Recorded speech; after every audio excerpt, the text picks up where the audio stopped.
G'day folks, Mark from Gunpla Network here, and sorry for the delay, but I now have the RG Wing Zero EW review for you. From the awesome owner of Gunpla Builds in Sydney, the shop is amazing and he's improving it all the time. When all this COVID's over, hopefully I can get in there again. Great place to visit, check out the link below. Well, what can I say? Wow, it wasn't what I was expecting. Well, the inner frame is the early type, but it's not that bad. You'll notice I'm missing a knee cover on the right knee. That piece was missing from the packing and box when I got it. I did a workaround. The frame is solid overall and, as usual, would look great with some paint on it. Armoured up, you can see it's got a nice blue and white theme like a traditional Gundam, and some great panel lines. I used some decals, but overall it was colour accurate, and these are just to break up the white, particularly on the wings. The Wing Gundam has one of those classic looks. I think it's just a little for everyone. This is everything you get in the box. Let's dive in and check out the accessories. First up, here's your Hero Yui figure. Hard to show on cam, but it does have a good amount of detail and would be great with paint, if you're into little figure painting, which we have a tutorial here for on the channel, or prime it and do a quick panel wash over it. That'll definitely show up all the areas, and that's how I paint. I do that first. Here's one of the twin beam buster rifles, the signature weapon of the Wing Gundam. Now, I painted mine slightly. You'll notice the copper piping color, which is a Tamiya copper enamel paint, just a little brushed on, goes a long way. And the gun sight, I didn't use the sticker. Because that was a cover over the top of it, I decided to just put a drop of paint there, and then once it was dry, slip the cover over, and that filled in nicely. Otherwise, as you see out of the box, just gloss coated to keep those stickers nice and flat. It's a fairly detailed weapon, and having two of them looks great on the Gundam. Beam sabers and effect parts, I love the green parts. They're just so cool. I wish more Gundams had green effect parts, or even just, other colors outside the standard pink and red Bandai. Talking about hands, this is what you get. Complete hand set, you get the RG hands, the open expressive, pretty cool, the closed fists, and two open holding hands for the beam rifles and the beam sabers, which work pretty well.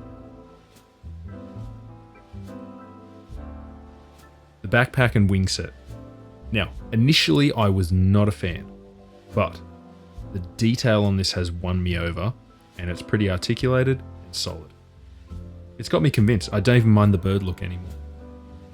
Completely assembled, this thing is a weapon of doom for any Oz mobile suit in its path. It can stand up on its own, and cheating, you can use the wing tips on the center wings at the back to help support it. Though if it's not moving, it will actually stay standing. Okay, up on the action base. Yes, the base is wobbling a little, but it's still okay. If you get it in the right position, it's pretty solid. It just can take a little while to get there. Up in the action base though, in the air, is probably where you want to display this kit. Those wings are so poseable and will stay there. They're not loose at all. Talking about articulation. Okay. So, firstly, the cockpit opens up. Oh, actually, we'll talk about the stickers, sorry. The foil stickers. Now, I use them on the elbow joints and the backs of the legs. There's not a whole lot, but as always, I'd prefer paint. I think the foil stickers just aren't that good like the other decals there. It really, RGs by now, 2021, should be coming with water slides. I think this is an older one. The only exception is the central torso circular piece there on the chest. That's actually pretty good. That looks fine underneath the clear piece. Now, the cockpit, like I said, opens up. Now, I mean, you can't put Hero Yui in there. Maybe if you chopped his legs off, you can stick him in. But just having that drawer opening up on the front helps. Like most RGs. The machine guns on the torso open up there. Now, I highly suggest a tiny bit of some silver or some sort of, highlight paint on the barrels to show them off. The head can lean a good way forward. And then back. And this is a great looking head sculpt. I thought those blue bits on the side, they're kind of like ears, would just fall off at every, the touch like the X ears do. But no, these things are solid. They do not come off at all.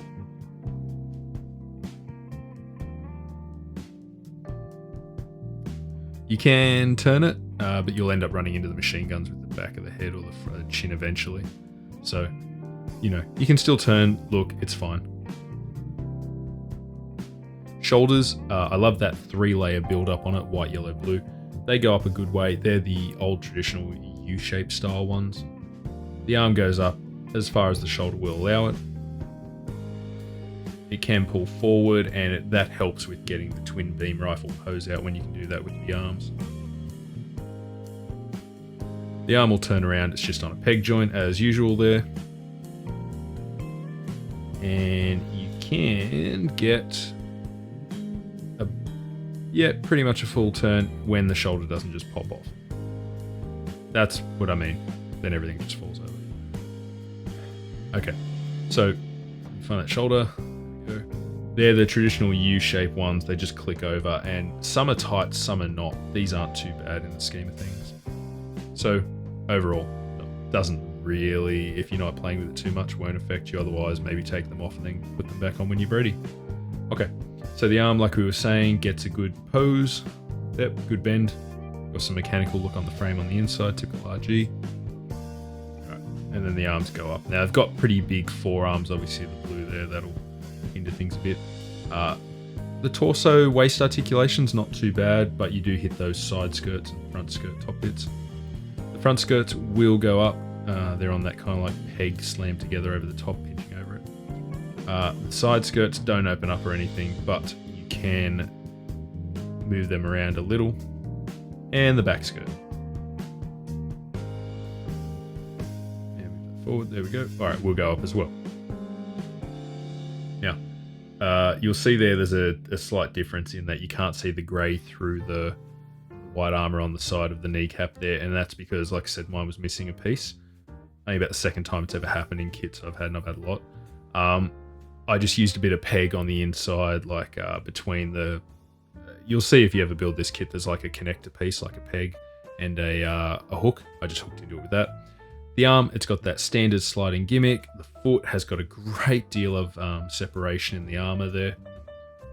I think that's probably got to do with, based on the other wing kit, this one came after. Helps with the transformation.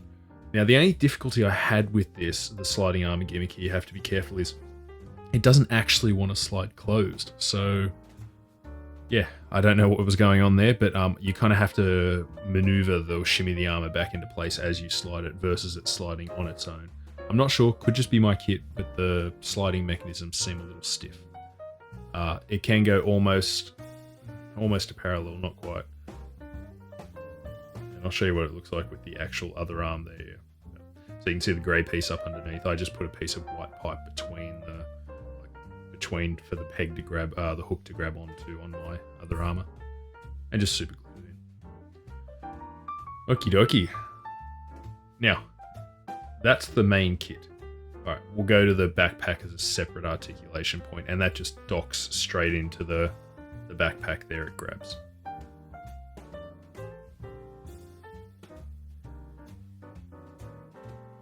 Now, the backpack. The wings look great with such little effort. Now, I mean, I panel washed mine after I gloss coated and put the stickers on. If you're not into that, just grab a marker and do it that way. Now, I am an idiot. Those two beam sabers on mine, yes, they're on there. Bandai even put pegs coming out of that bit. I thought, and didn't read the guide, I knew better. This is the first time I've been caught out in a while. I cut them off and sanded them down, and then I had to drill and make my own pegs for the beam saber to mount because I'm an idiot.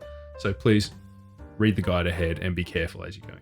Now, see, you can actually do, as per the instruction manual, you can kind of like join this thing together to create like the sealed up wing pose around it that you get in the film, almost. But it's probably that's not the way I'll display mine, but it can do it. Okay. These wings here at the back, they're all very similar to the way they're mounted on the backpack. Kind of like pegs and rods connecting them so you can move them up and down. I'm surprised how much these things open up, and it's really like, it's not super stiff, but stiff enough that it's not going to just flop around on you.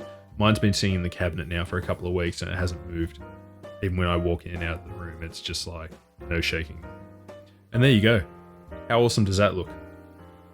You can pull off some super cool poses with this kit. Like I said, the action base is okay once you get it up there. Now, I'm torn. I like posing it with the beam sabers, but being Wing Zero, I like those awesome dual beam rifles as well. So it's hard. You'd have to make a choice. You can't... there's nowhere else to store the guns. You can store the beam sabers, but yeah. And you can have fun moving the wings around. Kind of, this is giving like a windswept look. All right, here it is with a high-grade comparison. Now, yes, this is the HGAC Leo. No, this is not standard or P-band. I painted mine just after I reviewed it, 18 months, 2 years ago. But there you go. In size comparison, he's ready to kill. Here he is with the RG Tall Geese, which is obviously a much later kit. That's in the 20s somewhere. In comparison, it's probably just a little behind it in terms of stability and, articulation and stuff. The MG Death Scythe. I have the complete MG set now. So this is a good kind of showing they're very similar height in the anime or OVAs and stuff. So that's your MGRG scale reference. And this is just, I wanted to show you a ground pose as well. So it is actually capable of doing full-on knee bending, like getting up off the ground if you wanted to have it in some sort of diorama, like when it pulls itself out of the ocean after the fight with Wu Fei. Yeah, so it's really articulated and good for, like I said, for an RG that's like, what is this, 2016, so it's like nearly 10 years old now, kind of like 8 years old or something. It's actually really good. Sorry, 2014, I think. It's really good. So definitely one to grab, I think. And that's it, guys. Thanks for watching the review. Leave a comment, a like if you've built this kit. If you've got any questions about this kit, put it down there and we'll get back to you. And yeah, I think it's definitely one to grab. The stickers, not good. The kit itself, great. Painting it, awesome. I was missing a piece, which kind of sucked, but all good. All right. Big thanks to Ryplar Builds for sending this kit over for review. Remember to check out the link in the description below if you want one of your own. And have fun. Keep building, guys.